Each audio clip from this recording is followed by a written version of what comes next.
De pêche tourne à l'énigme pour un professionnel de Nice. Ce pêcheur remonte depuis quelques jours des objets qui lui causent d'importants dégâts dans ses filets. Les archéologues se sont penchés sur ces découvertes qui pourraient provenir d'épaves. Gérard Pilon, Frédéric Jouve. Depuis 23 ans, Antoine Gian pêche devant le petit port de Carras, situé à l'entrée de Nice, juste après l'aéroport. Son épouse Christiane travaille avec lui et attend son retour de pêche chaque matin vers 10 h. Mais ces temps-ci, elle est inquiète de retrouver son mari, encore de mauvaise humeur. T'as abîmé les filets encore? J'ai encore déchiré les filets, regarde, j'ai encore ramassé des objets bizarres là. Je sais pas ce que c'est, depuis cette une semaine, il en sort de partout. On dirait du bronze. Je sais pas qui c'est qui jette ça à la mer. Regarde, tiens, regarde, mêlé avec les autres. Ouais. Mais bon. Antoine, ça peut pas venir par exemple de l'usine d'épuration des eaux, des choses qui... Quand même, c'est filtré là-bas, les tuyaux, ils sortent pas de statut, c'est pas possible, hein, ni autre chose d'ailleurs. Ils sortent que de l'eau.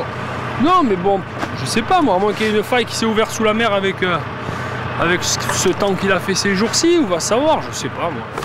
Vidé. Une trentaine de sculptures ont été prises dans les filets de ces pêches miraculeuses qui ne sont pas une affaire pour le pauvre pêcheur. Il va devoir trouver la bonne solution pour s'en débarrasser.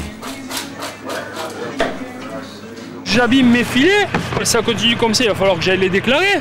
Parce que bon, c'est pas évident quoi, je veux dire, c'est pas à moi, c'est pas... Il n'est pas rare que des pêcheurs signalent leur découverte au département d'archéologie sous-marine. Le long de la Côte d'Azur, il y a de nombreuses épaves. On a eu un hiver vraiment très rigoureux avec de grosses tempêtes, à peu près 5 coups de vent de sud qui ont vraiment dégagé les fonds et il est tout à fait plausible de pouvoir découvrir de nouvelles épaves, de nouveaux sites et surtout de nouvelles œuvres d'art comme celle-là.